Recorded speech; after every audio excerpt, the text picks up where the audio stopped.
Friends, நம்ம இந்த வீடியோவில் பார்க்க போகிறது என்னென்னு பார்த்தீங்கன்னா, டிஎன்பிஎஸ்சி எக்ஸாமில் கேட்ட ப்ரீவியஸ் இயர் கொஷின்ஸ் தான் பார்க்க போகிறோம். அது மேக்ஸ் கொஷின்ஸ்.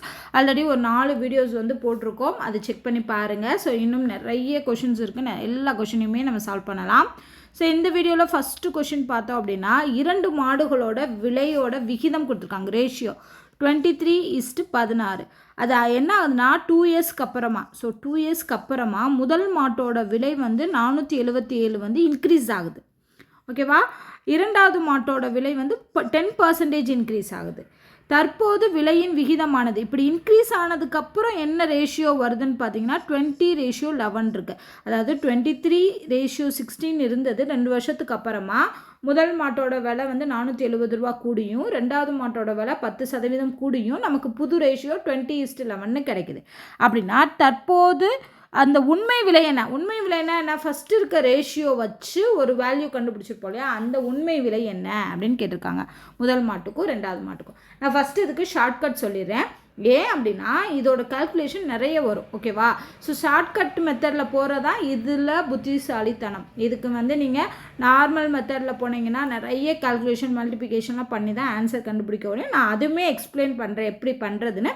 பட் அதுக்கு முன்னாடி ஷார்ட்கட் போயிடலாம். இந்த மாதிரி ரேஷியோ கொடுத்துட்டாங்கன்னா ஷார்ட்கட் ரொம்ப ஈஸி. ஏன் அப்படின்னா இப்போ பாருங்கள், இவங்க என்ன கேட்டிருக்காங்க? உண்மை விலை காண்க. உண்மை விலைன்னா என்ன? ஸ்டார்டிங் இருந்த ரேஷியோவை வச்சு அந்த வேல்யூவை கால்குலேட் பண்ணணும். ஸ்டார்டிங் இருந்த ரேஷியோ என்ன? 23:16. அப்போ என்ன அர்த்தம்? முதல் மாட்டோட விலை அப்படிங்கிறது என்ன இருக்கும்? இது ரெண்டுக்குமே ஒரு காமனான மல்டிப்ளிகேஷன் நம்பர் இருக்கும். அதை எக்ஸ்ன்னு வச்சுட்டோம்னா முதல் மாட்டோட விலை 23x இருக்கும், ரெண்டாவது மாட்டோட விலை 16x இருக்கும். அப்போ நான் தான் எக்ஸ் கேன்சல் ஆகி நமக்கு என்ன கிடச்சிருக்கும்? ரேஷியோ 23:16 கிடச்சிருக்கும். இப்போது இதில் என்ன அர்த்தம்? அதாவது எக்ஸுங்கிற வேல்யூவோட 23 மல்டிப்ளை பண்ணால் தான் அந்த உண்மை வேல்யூ வரும். அதே மாதிரி எக்ஸோட 16 மல்டிப்ளை பண்ணால் தான் இரண்டாவது மாட்டோட உண்மை வேல்யூ வரும். அப்போது அந்த உண்மை வேல்யூங்கிறது முதல் மாட்டோட உண்மை வேல்யூங்கிறது 23ஆல் வகுக்கப்படுமா? 23ஆல் மீதியின்றி வகுப்படும் நம்பராக இருக்கிறது தான் முதல் மாட்டோட விலை. அதே கான்செப்ட் தான் ரெண்டாவது மாட்டுக்கும். ஆனால் என்ன? 16ஆல் வகுப்படணும். ஓகேவா? ஸோ டிவிசபிள் பை 16 இருக்கக்கூடிய நம்பர் தான் கண்டிப்பாக என்னவா வரும்? ரெண்டாவது மாட்டோட விலையாக வரும். இந்த 2 கான்செப்டாக வச்சு நம்ம கண்டுபிடிச்சிடலாம். ஸோ இதில் பாருங்கள், 23ஆல் இந்த ஃபஸ்ட்டு இருக்க மாட்டுக்கு மட்டும் நல்லா பாருங்கள், ஆப்ஷன்லேயே சொல்லியிருக்காங்க 1219ங்கிற நம்பரு 2 டைம்ஸ் வந்திருக்கு. அதே மாதிரி 848ங்கிற நம்பர் இங்கே 2 டைம்ஸ் வந்திருக்கு. அப்போ கண்டிப்பாக சொல்லிடலாம் அந்த மாட்டோட விலை 1219, ரெண்டாவது மாட்டோட விலை 848. மற்றதெல்லாம் பாருங்களேன், 840, 850ன்னு கொடுத்துருப்பாங்க. 1219 மட்டும் 2 டைம்ஸ் கொடுத்துருக்காங்க. அதே மாதிரி 848 மட்டும் 2 டைம்ஸ் கொடுத்துருக்காங்க. ஒருவேளை உங்களுக்கு இந்த சம் எப்படியும் பண்ண தெரியலை அப்படின்னா இந்த ட்ரிக்கை நீங்கள் யூஸ் பண்ணி, ஏன்னா நம்மளை கன்ஃபியூஸ் பண்ணுறதுக்காக தான் அந்த உண்மை விலையை 2 டைம்ஸ் கொடுத்து கன்ஃபியூஸ் பண்ணியிருக்காங்க. அதே மாதிரி ரெண்டாவது மாட்டோட விலையும் 2 டைம்ஸ் கொடுத்து நம்மளை கன்ஃபியூஸ் பண்ணியிருக்காங்க. ஸோ அப்போ இதோட ஆன்சர் 1819, 848 தான். ஓகே, இது பண்ண தெரிலனா நம்ம சொன்ன மாதிரி இந்த 1219 கண்டிப்பாக 23ஆல் டிவைட் ஆகிற நம்பர் தான். ஸோ நீங்கள் 23ஆல் டிவைட் பண்ணி பார்த்தீங்கன்னா 1219ங்கிறது வரும். அதே மாதிரி ரெண்டாவது மாட்டோட விலை 848ங்கிறது 16ஆல் கண்டிப்பாக டிவைட் ஆகும். ஈஸியாக சொல்லிடலாம். ஓகேவா? 16வது வாய்ப்பால் 248 டிவைட் ஆகும். ஓகேவா? ஸோ அப்போது இந்த ரேஷியோவை வச்சே, ஃபஸ்ட்டு கொடுத்துருக்க ரேஷியோவை வச்சு இதோட உண்மை விலை என்னன்னு கண்டுபிடிச்சிடலாம். ஓகே, இது ஷார்ட்கட் மெத்தட். இல்லை எனக்கு இந்த ஷார்ட்கட் மெத்தட் புரியலை, எனக்கு ஜென்ரல் மெத்தட் நீங்கள் வேணும்னா நம்ம என்னது ஜென்ரல் மெத்தடுக்கு போகலாம். பட் ஷார்ட்கட் மெத்தட் போகிறது மட்டும்தான் இதில் புத்திசாலித்தனம். ஓகேவா? ஸ்மார்ட்டாக நீங்கள் பண்ணுறது. இப்போ நான் சொன்ன மாதிரி நம்ம டைரெக்டாக எப்படி செய்கிறதுங்கிறதும் சொல்லித்தரேன். 23:16 என்ன ஆகுதுன்னா 23:16 இதோட 477 ஆட் பண்ணுறாங்க, இதோட 10% ஆட் பண்ணுறாங்க, அதுக்கப்புறமா 20:11 மாறுது. இதுதான் கான்செப்ட். நான் சொன்ன மாதிரி உண்மை விலை வேணும்னா என்ன பண்ணுவோம்? ஒரு காமனான வேல்யூவால் மல்டிப்ளை பண்ணுவோம். ஸோ அப்போ 23x இங்கே 16xன்னு கிடைக்கும். இந்த 23xோட 477 கூட்டும்போது தான் நமக்கு என்ன கிடச்சிருக்கு? நியூ ரேஷியோ கிடச்சிருக்கு. அதே மாதிரி 16xோட 10% கூட்டுறாங்க. 10%ங்கிறது இந்த 16ல் 10%. அப்போ 16xல் 10%னா 10/100. இதை நம்ம சிம்பிளிஃபை பண்ணி எடுத்துக்கலாம். 16 × 10/100 சிம்பிளிஃபை பண்ணோம்னா 0 0 கேன்சல் ஆயிரும். 8 2 16, 5 2 10. ஸோ அப்போ இதுக்கு பதிலாக நம்ம என்ன போட்டுடலாம்? இங்கே 8/5xன்னு போட்டுடலாம். ஸோ அதையும் சிம்பிளிஃபை பண்ணலாம். ஏன்னா இதுலேயும் 16x இருக்குது. அதாவது இது எப்படி இருக்குன்னா 16x + 8x / 5ன்னு இருக்குது.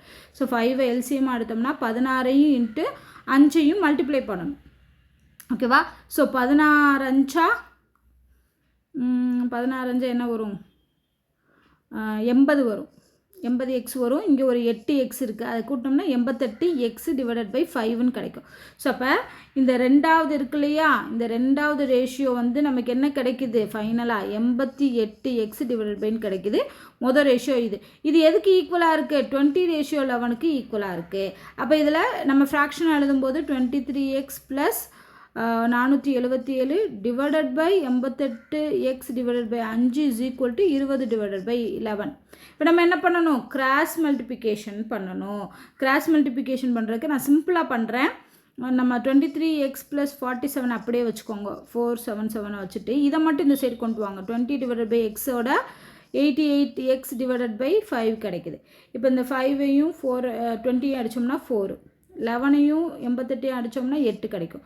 ஸோ 8 32 கிடைக்குது. ஓகேவா? ஸோ 32xன்னு இந்த பக்கம் இருக்கும். ஆல்ரெடி இந்த பக்கம் 23x இருக்குது. அப்போ இந்த 23x இந்த சைடு கொண்டு வாங்க. 32x - 23x. இதை சிம்பிளிஃபை பண்ணோம்னா என்ன கிடைக்கும்? 9 கிடைக்குமா? அப்போ 9xங்கிறது தான் 477. அப்போ எக்ஸோட வேல்யூ வேணும்னா 477 டிவைடட் பை எக்ஸ் போட்டோம்னா டிவைடட் பை 9 போட்டோம்னா 53ன்னு கிடைக்கும். அப்போ எக்ஸோட வேல்யூ 53. இது மட்டும் கிடையாது. இதை வச்சு நம்ம என்ன கண்டுபிடிக்கணும்? 23x கண்டுபிடிக்கணும். ஸோ அப்போ 23 × 53 போடணும். அகைன் 16 × 53 போடணும். போட்டோன்னா தான் 1219 இங்கே வந்து 848 கிடைக்கும். ஓகேவா? அப்போ தான் ஆன்சர் கண்டுபிடிக்கும். இவ்வளோ கால்குலேஷன் உட்காந்து நம்ம எக்ஸாமில் போடவே முடியாது. ஸோ அதனால தான் நான் ஷார்ட்கட்டை ஃபஸ்ட்டே சொன்னேன். நீங்கள் ஷார்ட்கட் மெத்தட் போனீங்கன்னா ரொம்ப ஈஸின்னு. ஸோ செகண்ட் கொஷின் பாருங்கள். ஒரு குறிப்பிட்ட தனி வட்டி வீதத்தில் 3 ஆண்டுகளில் 1000ங்கிறது 1150 மாறுது. அதுக்கப்புறம் 3% வந்து கூடுதலாக வட்டி வீதம் இருந்துச்சுன்னா அந்த மொத்த மதிப்பு என்ன? தற்போதைய மொத்த மதிப்பு என்ன? ஃபஸ்ட்டு அந்த 3 வருஷம் 1000 1150 இதை வச்சு நம்ம என்ன கண்டுபிடிக்கணும்? ரேட் ஆஃப் இன்ட்ரெஸ்ட் கண்டுபிடிச்சிட்டு அந்த ரேட் ஆஃப் இன்ட்ரெஸ்ட்டோட 3% ஆட் பண்ணி நம்ம ஒரு மொத்த டோட்டல் அமௌண்ட்டை கால்குலேட் பண்ணணும். ஓகேவா? ஸோ இதுக்கு என்ன பண்ணலாம்? Simple interest = PNR divided by 100. Simple interest வேணும்னா என்ன பண்ணணும்? டோட்டல் வேல்யூவிலேருந்து இந்த பிரின்சிபல் அமௌண்ட்டை கழிச்சோம்னா நமக்கு சிம்பிள் இன்ட்ரெஸ்ட் கிடைக்கும். ஸோ இப்போ 1150லேருந்து 1000 கழிச்சோம்னா 180. அப்போ அதுதான் வந்து என்னது? Simple interest. Principal amount 1000 rupees. என்னங்கிறது 3 years. 6 தான் நம்ம கண்டுபிடிக்கணும். Divided by 100. ஸோ இங்கேயே 100 அடிச்சிடலாம், இதையும் அடிச்சிடலாம். இப்போ என்ன இருக்கும்? R = 150 டிவைடட் பை 10 × 3ன்னு கிடைக்கும். அகெயின் 0 அடிச்சிடலாம். 3 அடித்தோம்னா 5. ஸோ அப்போ ரேட் ஆஃப் இன்ட்ரெஸ்ட் எவ்வளோ? 5%. அதுக்கப்புறம் என்ன ஆகுது? 3% இன்க்ரீஸ் ஆகுது. அப்போ என்ன அர்த்தம்? 5%ஓட 3% ஆட் பண்ணோம்னா 8%. அப்போ புதுசாக கிடச்சிருக்க வட்டி வீதம் வந்து 8%. இந்த 8% வச்சு இந்த பிரின்சிபல் அமௌண்ட்டு 3 வருஷத்துக்கு நம்ம டோட்டல் அமௌண்ட்டு கண்டுபிடிக்கணும். ஓகேவா? ஸோ டோட்டல் அமௌண்ட்னா என்ன? Principal amount plus simple interest. அப்போ சிம்பிள் இன்ட்ரெஸ்ட் கண்டுபிடிச்சிட்டு அதை பிரின்சிபல் அமௌண்ட்டோட ஆட் பண்ணி தான் கண்டுபிடிக்கணும். ஸோ அகெயின் என்ன பண்ணுறோம்? சிம்பிள் இன்ட்ரெஸ்ட் வேணும்னா PNR. P வந்து 1000, N வந்து 3 வருஷம், R வந்து இப்போ கிடச்சிருக்கா 8 டிவைடட் பை 100. ஸோ 0 கேன்சல் ஆகிடுச்சு. அவ்வளோதான். 3/24னா 240. 240ங்கிறது சிம்பிள் இன்ட்ரெஸ்ட். இவங்க கேட்டிருக்கிறது மொத்த மதிப்பு. நம்ம என்ன பண்ணணும்? பிரின்சிபல் அமௌண்ட்டை ஆட் பண்ணணும். ஸோ 1240. 1240ங்கிறதா ஆன்சர். ஓகே? ஸோ சிம்பிளானதான். சிம்பிள் இன்ட்ரெஸ்ட்லாம் வச்சு கேட்டாங்கன்னா தயவு செஞ்சு அந்த சம்மை மிஸ் பண்ணாதீங்க. அது ஈஸியாக பண்ணிடலாம். நெக்ஸ்ட் கொஷின் பாருங்கள். பவர் வச்சு கேட்டிருக்காங்க. எக்ஸ்பொனென்ஷியல் ஃபார்ம் வச்சு கேட்டிருக்காங்க. அதாவது 4x × 64/2x = 16x + 5. கீழே இருக்க பேஸ் எல்லாம் பார்த்தீங்கன்னா 4ஓட மல்டிபிள்ஸாக இருக்குது. அப்போ நம்ம என்ன பண்ணலாம்? எல்லாத்தையும் 4 பவராக மாற்றுறதுக்கு ட்ரை பண்ணலாம். ஏன்னா கீழே இருக்க பேஸ் சேமாக இருந்தால் தான் நம்ம ஃபார்முலா யூஸ் பண்ண முடியும். ஃபார்முலா என்னென்னா a⁴m × a⁴n = அதாவது பேஸு சேமாக இருந்து நடுவில் மல்டிப்ளிகேஷன் வந்தால் பவரை என்ன பண்ணலாம்? ஆட் பண்ணலாம். இதே இது நடுவில் டிவிஷன் வந்தால் மைனஸ் பண்ணணும். ஓகே, ஸோ இதுதான் ஃபார்முலா. அப்போ நம்ம என்ன பண்ணணும், பேஸை வந்து சேம் ஆக்கணும். ஸோ பேஸை சேம் ஆக்கிறதுக்கு ஃபஸ்ட்டு 4x அதை சேஞ்ச் பண்ண முடியாது. 64 மாற்றலாமா? 4 × 4 × 4 அதாவது 4 க்யூப் தான் 64. அப்போ நான் என்ன பண்ணுறேன்னா இதை வந்து 4 க்யூபாக மாற்றுறேன். ஆல்ரெடி இதுக்கு பவர் 2x இருக்குது. நல்லா ஞாபகம் வச்சுக்கோங்க. a⁻m⁴ இருந்துச்சுன்னா இது எப்படி எழுதுனா a⁻m × n எழுதலாம். அப்போ என்ன பண்ணணும், 3ஐயும் 2xஐயும் மல்டிப்ளை பண்ணி எழுதலாம். ஸோ அப்போ 4x + 6xன்னு கிடைக்கும். ஓகேவா? ஸோ சேம் தான் இங்கே பண்ண போகிறோம். 16 என்ன பண்ணலாம், 4² எழுதலாம். அதுக்கு பவர் x + 5 இருக்கும். அப்போ என்ன ஆகும், 2ஆல் மல்டிப்ளை பண்ணணும். ஸோ அப்போ 2x + 10 கிடைக்கும். ஓகேவா? அப்போ பேஸ் எல்லாமே சேம் ஆயிடுச்சு. இப்போ என்ன பண்ணலான்னா இங்கே ஃபார்முலா யூஸ் பண்ணலாம். சாரி, இது மல்டிப்ளிகேஷன், நான் ப்ளஸ்ன்னு போட்டேன். ஸோ இது வந்து இந்த ஃபார்முலா மாதிரி இருக்கா, பேஸு சேமாக இருக்குது, பவர் வந்து வேறு வேறு இருக்குது, நடுவில் இன்ட்டு இருக்குன்னா என்ன பண்ணலாம், பவரை ஆட் பண்ணலாம். ஸோ 4 பவர் x + 6xங்கிறது 7xன்னு கிடைக்கும். இங்கே 4 பவர் 2x + 10ன்னு கிடைக்கும். நல்லா பார்த்துக்கோங்க, ரெண்டுலேயுமே பேஸ் வந்து சேமாக இருக்குது அப்படின்னா பவரும் ஈக்குவல். அப்போது 7x = 2x + 10 போடுறோம். இதில் நமக்கு என்ன வேணும், எக்ஸோட வேல்யூ தான் வேணும். ஸோ அப்போ இந்த 2x இந்த சைடு கொண்டு வாங்க, -2xன்னு இருக்கும். So 7x - 2x = 10. இதை சிம்பிளிஃபை பண்ணும்போது 5x = 10. அப்போ எக்ஸ் வேணும்னா 10/5 அடித்தோம்னா 2. அப்போ எக்ஸோட வேல்யூ என்ன, ஆன்சர் 2. ஓகேவா? ஸோ இப்படி தான் வந்து சால்வ் பண்ணணும். அதுக்கு நமக்கு இந்த ஃபார்முலா தெரிஞ்சிருக்கணும். அண்ட் பேஸை வந்து எப்படி வந்து ஈக்குவல் பண்ணுறது அப்படிங்கிறதையும் தெரிஞ்சிருந்தால் இந்த மாதிரி சம் வந்து ரொம்ப சிம்பிளாக பண்ணிடலாம். ஓகேவா? நெக்ஸ்ட் கொஷின் பார்க்கலாம். ஒரு தெருவில் நிறுத்தப்பட்டுள்ள 24 அடி நீளமுள்ள ஏணி தரை மட்டத்திலிருந்து 24 அடி உயரமுள்ள சன்னலை தொடுகிறது. ஸோ இப்போ பேஸ்லேருந்து என்ன ஆகுது அப்படின்னா இது வந்து சுவர். ஓகேவா? சுவரில் இங்கே ஜன்னல் இருக்குன்னா ஜன்னலுக்கும் இதுக்கும் இடையில இப்படி ஒரு ஏணியை நிப்பாட்டியிருக்காங்க. ஸோ இந்த ஸ்லாண்டிங்காக இருக்கிறது ஏணி. அந்த ஏணியோட நீளம் என்ன சொல்லியிருக்காங்க, 25 அடி. இந்த உயரம் அதாவது சுவரோட உயரம் வந்து 24 அடி. ஏன்னா இங்கே தான் ஜன்னல் இருக்குது. ஓகேவா? ஸோ இந்த கீழே இருக்க அகலம் நமக்கு தெரியலை. இப்போ என்ன பண்ணுறாங்கன்னா அடியை மாற்றாமல், அதாவது இந்த பேஸை வந்து சேஞ்ச் பண்ணலை, இதே இடத்துல தான் இருக்குது. அந்த ஏணியை அப்படியே தெருவோட மறுபக்கத்தில் வைக்கிறாங்க. 7 அடி உயரத்தில் உள்ள ஜன்னலை தொடுமாறு. அப்போ அதாவது என்னென்னா இது 7 அடி இருக்குது, இங்கே ஒரு ஜன்னல் இருக்குது. இந்த ஜன்னலில் வந்து டச் பண்ணுற மாதிரி இந்த ஏணியை கொண்டு வந்து வைக்கிறாங்க, கொஞ்சம் ஸ்லாண்டிங்காக. ஓகேவா? அப்போ அந்த ஏணியோட லென்த் வந்து மாறலை, 25. இந்த உயரம் வந்து 7ன்னு கொடுத்துட்டாங்க. 7 அடி உயரத்தில் ஜன்னல் இருக்குது, இன்னொரு பக்கத்தில் இருக்குது. அப்போது இங்கே இருக்கக்கூடிய டிஸ்டன்ஸு எவ்வளோன்னு நமக்கு தெரியாது. அப்போ என்ன சொல்கிறாங்கன்னா அந்த தெருவின் அகலம், இந்த டோட்டல் லென்த் என்ன, வித் என்னன்னு கேட்குறாங்க. ஓகேவா? ஸோ அப்போ நம்ம என்ன பண்ணணும்னா ஃபஸ்ட்டு இந்த ட்ரையாங்கிளை வச்சு இந்த இதை கண்டுபிடிக்கணும். அடுத்து இந்த ட்ரையாங்கிளை வச்சு இந்த இதை கண்டுபிடிச்சி ரெண்டையும் ஆட் பண்ணணும். இதுக்கு வந்து பித்தாகரஸ் தேற்றம் யூஸ் பண்ணணும். பித்தாகரஸ் தேற்றம்னா என்ன, வர்க்கங்களின் கூடுதல். ஓகேவா?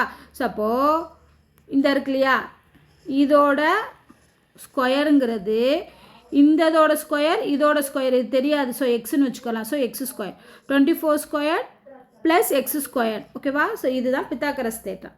அப்போ இதுக்கு நம்ம x² வேணும்னா என்ன பண்ணணும், 25² - 24² கண்டுபிடிக்கணும். இது என்ன ஃபார்முலா, a² - b² ஃபார்முலா. அதாவது a + b × a - bன்னு போட்டுக்காரலாம். அதாவது 2 நம்பரையும் ஆட் பண்ணி வரக்கூடிய நம்பரையும் 2 நம்பரையும் மைனஸ் பண்ணி வரக்கூடிய நம்பரையும் மல்டிப்ளை பண்ணணும். ஸோ 25, 24 இதை ரெண்டையும் ஆட் பண்ணோம்னா என்ன வரும், 49 வரும். கழிச்சோம்னா 1 வரும். ஸோ × 1. அப்போ என்ன கிடைக்கிது, x² 49 கிடைக்கிது. அப்படின்னா எக்ஸோட வேல்யூ 7.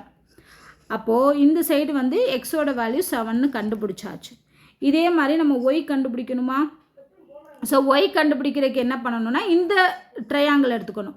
ஸோ அகைன் என்னது, 25² 7² + y² இருக்கும். இதை வச்சு நம்ம சேம் ஃபார்முலா யூஸ் பண்ண போகிறோம். ஸோ y² வேணும்னா 25² - 7². இதே தான் a² - b² formula, a + b. 25ஐயும் 7ஐயும் கூட்டணும்னா 32 கிடைக்கும். 25லேருந்து 7 கழிச்சோம்னா 18 கிடைக்கும். ஸோ 32 18 576 கிடைக்கும். 576ங்கிறது 24². அப்போ ஒய்யோட வேல்யூ 24. ஓகேவா? ஸோ இப்போ எக்ஸ் 7 ஒய் 24 ஆட் பண்ணோம்னா 31. ஓகேவா? ஸோ ஆன்சர் இதுக்கு 31 அப்படிங்கிறதா ஆன்சர் வரும். ஸோ சிம்பிள் தான். இதுக்கு ஃபஸ்ட்டு இந்த கான்செப்டை புரிஞ்சுக்கிட்டிங்கன்னா ஆன்சர் பண்ணிடலாம். அண்ட் பித்தாகரஸ் தேற்றம் தெரியணும். ஃபைனல் கொஷின் பார்க்கலாம். ஒரு எண்ணுடன் ஒன்றை கூட்ட அது 12, 18, 24, 32 ஆகிய ஆள் மீதியின்றி வகுப்படுகிறது. அத்தகைய மீச்சுறு எண். லீஸ்ட் நம்பர்னால் என்ன பண்ணணும்? இந்த கொடுத்துருக்க நம்பருக்கு எல்சிஎம் எடுக்கணும். எல்சிஎம் எடுத்துகிட்டு இங்கே ஒன்றை கூட்டினா தான் அது டிவைட் ஆகும்னு வந்திருக்கு. அப்போ நம்ம அந்த ஒன்றை கூட்டின நம்பர் தான் அந்த எல்சிஎம்மாக கண்டுபிடிச்சிருப்போம். ஸோ அதனால் ஒன்றை கழிச்சிட்டு அந்த லீஸ்ட் நம்பர் என்னன்னு கண்டுபிடிக்க போகிறோம். ஓகேவா? ஸோ மீச்சிறு எண் கேட்டாங்கன்னா எல்சிஎம் எடுக்கணும். மீப்பெரு எண் கேட்டாங்கன்னா ஹச்சிஎஃப் எடுக்கணும். ஓகேவா? ஸோ இப்போ இதுக்கு எல்சிஎம் எடுக்கலாமா? எல்சிஎம் எடுத்தோம்னா ஃபஸ்ட்டு 2ஆல் போடலாம். 6 2 12, 9 2 18, 12 2 24, அப்புறம் 16 2 32. அகெயின் 3ஆல் போடலாம். ஏன்னா இது எல்சிஎம் தானே. 2 6, 3 9, 4 12, 16 அப்படியே போட்டுக்கலாம். அகெயின் என்ன பண்ணலாம்? 4ஆல் கூட போடலாம். 4ஆல் போட்டால் ஈஸியாக வந்துடும். So 2 3, 1 4s are 4, 4 4s are 16. Again 2ஆல் போடலாம். 1 2s are 2, 3 போட்டுக்கோங்க.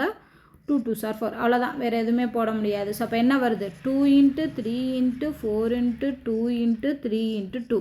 ஸோ இது எல்லாத்தையும் மல்டிப்ளை பண்ணோம் அப்படின்னா நமக்கு என்ன வரும்? 288 வரும். நல்லா ஞாபகம் வச்சுக்கோங்க. ஒன்றை கூட்டினதுக்கப்புறம் தான் அந்த நம்பர் மீதியின்றி வகுப்படுது. அப்போ அந்த மீதியின்றி வகுப்படக்கூடிய அந்த மீச்சுறு நம்பருங்கிறது 288. இந்த நம்பரை 12ஆல் வகுத்தோம்னா ரிமைண்டர் 0 வரும். அதே இந்த நம்பரை 18ஆல் வகுத்தாலும் 0 வரும். 24ஆல் வகுத்தாலும் 0 வரும். 32ஆல் வகுத்தாலும் 0 வரும். ஆனால் நமக்கு என்ன செஞ்சுருக்காங்க? ஒன்றை கூட்டியிருக்காங்க. அப்போது அந்த ஒன்றை நம்ம என்ன பண்ணணும்? கழிக்கணும். கழிச்சாதான் அந்த மீச்சுறு எண்ணுங்கிறது கிடைக்கும். ஸோ 1 கழிச்சதுக்கப்புறம் 287. நம்மளை கன்ஃபியூஸ் பண்ணுறதுக்காகவே 288யும் கொடுத்துருப்பாங்க. ஓகேவா? ஸோ அப்போ 287 ஆன்சர் இதுக்கு 287 தான் வரும். மாற்றி போட்டுறாதீங்க. ஏன்னா ஒன்றை கூட்டினதுக்கப்புறம் தான் அது வகுப்படுது. ஸோ அப்போ நம்மளுக்கு அந்த உண்மையான நம்பர் வேணும்னா ஒன்றை கழிச்சு ஆகணும். ஓகே? ஸோ அவ்வளோதான். இந்த வீடியோவோட 5 சம்மும் டிஃப்ரெண்ட் டைப்ஸ் ஆஃப் சம் பார்த்துட்டோம். ஸோ இதே மாதிரி தொடர்ந்து வீடியோஸ் பாருங்கள். Different types of sum solve பண்ணலாம். இந்த வீடியோ உங்களுக்கு பிடிச்சிருந்தா லைக் பண்ணுங்கள், ஷேர் பண்ணுங்கள். மறக்காமல் நம்ம சேனலை சப்ஸ்கிரைப் பண்ணுங்கள். நன்றி.